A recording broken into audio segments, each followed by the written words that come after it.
তাহলে আসো শরীয়ত নিয়ে আমরা কিছু বহু নির্বাচনী প্রশ্ন নিয়ে আলোচনা করি। দেখো, একদম শুরুতে যে প্রশ্নটা করা হয়েছে, ইসলাম কোন ধরনের জীবন ব্যবস্থা? সংক্ষিপ্ত, আংশিক, পূর্ণাঙ্গ নাকি কঠোর? ইসলাম কোন ধরনের জীবন ব্যবস্থা? ইসলাম অবশ্যই যে ধরনের জীবন ব্যবস্থা সেটাকে বলা হয় পূর্ণাঙ্গ জীবন ব্যবস্থা। ইসলাম হলো পূর্ণাঙ্গ জীবন ব্যবস্থা। সংক্ষিপ্ত, আংশিক অথবা কঠোর এটা সঠিক নয়, সঠিক হলো গ, পূর্ণাঙ্গ জীবন ব্যবস্থা।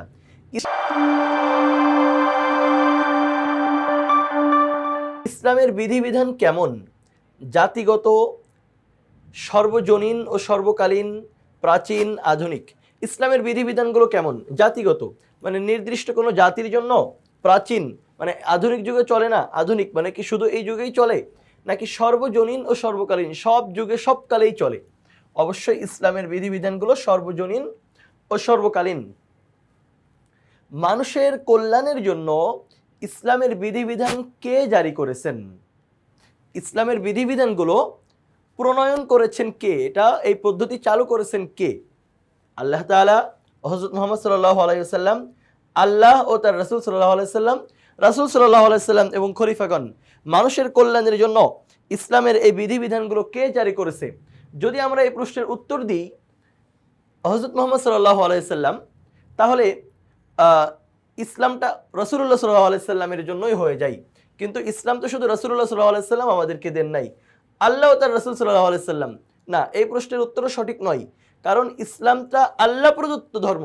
রাসূলুল্লাহ সাল্লাল্লাহু আলাইহি ওয়াসাল্লাম সেই ধর্মের প্রচারক আল্লাহর পক্ষ থেকে, রাসূলুল্লাহ সাল্লাল্লাহু আলাইহি ওয়াসাল্লাম এবং তার খলিফাগণ। তার মানে এখানে তো আল্লাহ তাআলার নামই নাই। তাহলে অবশ্যই এই প্রশ্নের সঠিক উত্তর হলো ক, আল্লাহ, আল্লাহ তাআলা। তাহলে ইসলামের মানুষের কল্যাণের জন্য ইসলামের বিধিবিধানগুলো যে জারি করেছেন তিনি হলেন আল্লাহ তাআলা।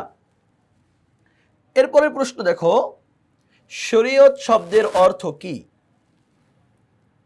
শরীয়ত আমরা পড়ছি, তো এই শরীয়ত শব্দের অর্থ কি? কি হতে পারে এটার অর্থ? এটাও একটা গুরুত্বপূর্ণ প্রশ্ন যে আমরা শরীয়ত পড়ছি, শরীয়তের কথা এত করে বলছি, তো এই শব্দের অর্থ কি এটা আমাদের অবশ্যই জানতে হবে। এখানে দেখো 4টা পয়েন্ট উল্লেখ করা আছে। একটা হলো উৎস, একটা পথ, একটা সরল, একটা সূত্র। এই 4টার মধ্যে কোনটা সঠিক হতে পারে? উৎস না, শরীয়ত মানে উৎস নয়, সরলও নয়, সূত্রও নয়। শরীয়ত শব্দের শাব্দিক অর্থ হলো পথ।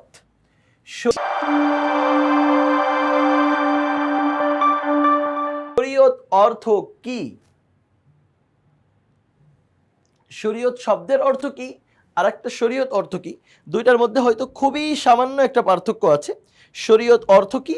শরীয়ত অর্থ হলো এখানে যে পয়েন্টগুলো দেওয়া আছে, জীবন পদ্ধতি, কার্যনীতি, কর্মসূচি, কর্মপন্থা, এর মধ্যে শরীয়ত শব্দের অর্থটা সবচেয়ে ভালোভাবে প্রয়োগ হয় যেই শব্দের মধ্যে, সেই শব্দটা হলো ক নম্বরে আছে, জীবন পদ্ধতি।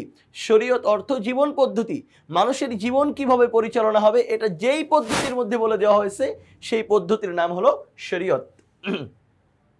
শরীয়ত বলতে বোঝায় কি কি? কর্মপন্থা, জীবন উপভোগ, জীবন পদ্ধতি, জীবনযাপন। শরীয়ত বলতে কোনটা বোঝায়? শরীয়ত বলতে বোঝায় জীবন পদ্ধতি। আচ্ছা, এরপর আমাদের কাছে প্রশ্ন করা হচ্ছে 7 নম্বরে, শরীয়ত কি? এটা কি জিনিস? এই প্রশ্নের উত্তরের মধ্যে যে পয়েন্টগুলো আমাদের এখানে দেওয়া আছে, দেখো, মানুষের উন্নতি মানে শরীয়ত এটা কি মানুষের উন্নতি, নাকি ইসলামের বিধিবিধান মানুষের সুযোগ সুবিধা, বিজ্ঞানের নিয়ম কারণ? শরীয়ত তো বিজ্ঞানের নিয়ম কারণ না, ঘর নম্বর তাহলে বাদ হলো। মানুষের সুযোগ সুবিধা, মানুষের শুধু সুযোগ সুবিধা দেওয়ার জন্য শরীয়ত আসে নাই। মানুষের উন্নতি, মানুষের শুধু উন্নতি করার জন্যই, দুনিয়ার জীবনের সামগ্রিক উন্নয়নের জন্য শরীয়ত আসে নাই। ইসলামের বিধিবিধান, হ্যাঁ, শরীয়ত হলো ইসলামের বিধিবিধান। তাহলে এই প্রশ্নের সঠিক উত্তর খ, ইসলামের বিধিবিধান। ইসলামী জীবন পদ্ধতি থেকে কি বলা হয়? তাওহীদ, আকাইদ, রিসালাত। না, এই তিনটার কোনোটাই সঠিক নয়। কারণ কি? তাওহীদ মানে আল্লাহর একত্ববাদ, এটা ঈমানের একটা গুরুত্বপূর্ণ অংশ এবং ঈমানের প্রধান কারণই হলো তাওহীদ, প্রধান বিশ্বাস হলো তাওহীদ। আকাইদ ইসলামী বিশ্বাসমালা, এটাও জীবন পদ্ধতি না।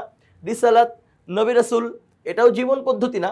নবী রাসূল মানুষের জীবন পদ্ধতি বলে গেছেন, কিন্তু এটাকে জীবন পদ্ধতি তো বলা যায়, মানে ইসলামী জীবন পদ্ধতি তো আর এইটা না, রিসালাত না, রাসূলের দেখানো পথ। তো ওই দেখানো পথটা কি? তাহলে এই তিনটার কোনোটাই সঠিক হচ্ছে না। সঠিক হবে ক, শরীয়ত। শরীয়তের পরিধি অত্যন্ত সংকীর্ণ, মানে খুবই ছোট, ব্যাপক, অনেক বড়, অনেক বিস্তৃত।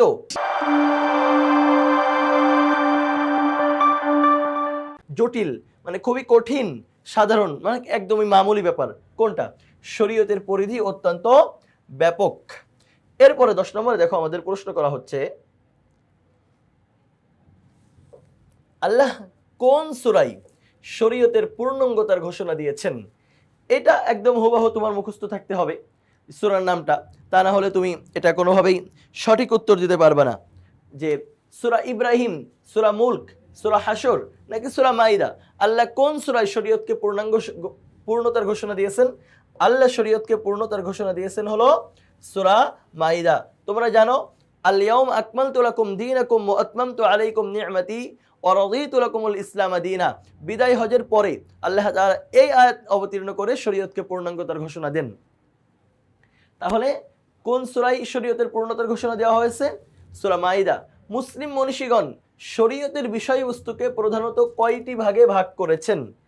শরীয়তের বিষয়বস্তুকে 3টি ভাগে ভাগ করেছেন। দেখো এখানে একটা ব্যাপার বলি, এই প্রশ্নটা আসলে অনেক সময় আমাদের শিক্ষার্থীরা পেঁচায় ফেলে যে শরীয়তের বিষয়বস্তুটা আসলে কি, ওই যে শরীয়তের উৎস আছে 4টা, ওটার সাথে মিলায় ফেলে যে শরীয়তের উৎস মনে হয় 4টা, তাহলে বিষয়বস্তু একই প্রশ্ন কিনা? না, বিষয়বস্তু আর উৎস সম্পূর্ণ আলাদা। তাহলে শরীয়তের বিষয়বস্তু হলো 3টা। 12 নম্বর আমাদের প্রশ্ন করা হচ্ছে, ইসলামী শরীয়তের কাঠামো দণ্ডায়মান কিসের উপরে? ইসলামী শরীয়তের যে কাঠামো, ইসলামী শরীয়তের যেই নিয়ম কানুন, এটা কিসের উপরে দণ্ডায়মান? ইসলামী শরীয়তের, তো শরীয়ত নিজেই শরীয়তের উপরে কিভাবে দাঁড়াই? সুতরাং কত সঠিক না। ইজমা কিয়াস, ইজমা কিয়াস তো শরীয়তের শাখা উৎস, সুতরাং এই উত্তরও সঠিক না।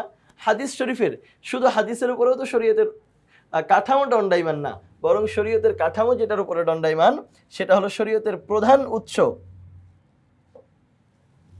কুরআন মাজিদ। তাহলে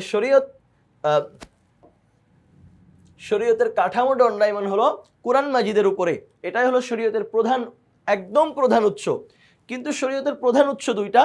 এরপরে প্রশ্নই আমরা পেয়ে যাচ্ছি, শরীয়তের প্রধান উৎস কয়টি? 2টি, 3টি, 4টি, 5টি। শরীয়তের প্রধান উৎস হলো 2টা। এখানে আবার কেউ 4টা দিয়ে ফেলো না, কারণ শরীয়তের প্রধান উৎস 4টা না, শরীয়তের উৎস 4টা, কিন্তু শরীয়তের প্রধান উৎস 2টা। এই ব্যাপারটা খুবই খেয়াল রাখার। তোমার কাছে শরীয়তের উৎস জানতে চাইলো, তো যদি এভাবে প্রশ্ন করে শরীয়তের উৎস কয়টা, তাহলে 4টা। যদি প্রশ্ন করে শরীয়তের প্রধান উৎস কয়টা, 2টা, কোরআন হাদিস। যদি প্রশ্ন করে শরীয়তের শাখা উৎস কয়টা, তাহলে 2টা। ইজমা কিয়াস, এই ব্যাপারটা খুবই মানে গুরুত্বের সাথে খেয়াল করতে হবে। শরীয়তের প্রধান উৎস কয়টা? 2টা, কোরআন হাদিস। শরীয়তের শাখা উৎস কয়টা? 2টা, ইজমা কিয়াস। শরীয়তের উৎস কয়টা? 4টা, কোরআন হাদিস ইজমা কিয়াস। প্রধান উৎস, শাখা উৎস, শরীয়তের মোট উৎস। আশা করি বুঝতে পেরেছো। তাহলে শরীয়তের প্রধান উৎস কয়টা? শরীয়তের প্রধান উৎস 2টা, কোরআনেও হাদিস।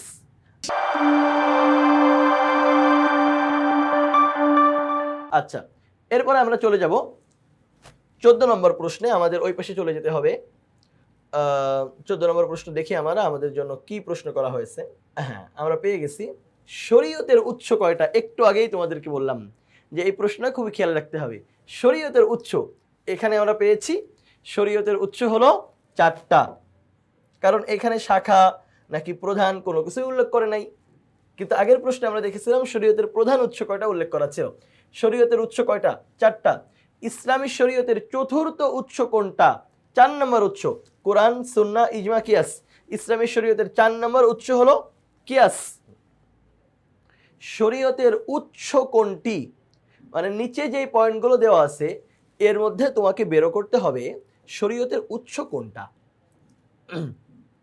এর মধ্যে কোনটাকে শরীয়তের উৎস বলা হয় এটা আমাদেরকে বের করতে হবে।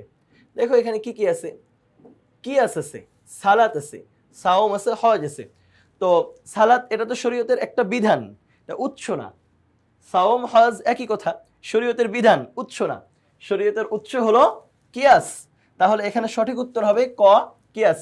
রাসূল তোমাদের যা দেন তা তোমরা গ্রহণ করো, আর যা নিষেধ করেন তা থেকে বিরত থাকো। এই আয়াত দ্বারা কিসের গুরুত্ব বোঝানো হয়েছে? তাওহীদের না। তাওহীদ মানে আল্লাহর একত্ববাদ। তো আল্লাহর একত্ববাদের কোনো কথা তো এই আয়াতের মধ্যে সরাসরি উল্লেখ করা নাই। শরীয়ত, আমানত নাকি ঈমান? আমানতের কথাও এই আয়াতের মধ্যে সরাসরি উল্লেখ করা নাই। ঈমানের কথাও এই আয়াতের মধ্যে সরাসরি উল্লেখ করা নাই। সরাসরি যেটা আছে সেটা হলো শরীয়ত। রাসূল তোমাদের যা দেন তা গ্রহণ করো, আর যা থেকে নিষেধ করেন তা থেকে বিরত থাকো। এই আয়াত দ্বারা কিসের গুরুত্ব বোঝানো হয়েছে? এই আয়াতে শরীয়তের গুরুত্ব বোঝানো হয়েছে। এরপরে আমরা চলে যাব 18 নম্বর প্রশ্নে।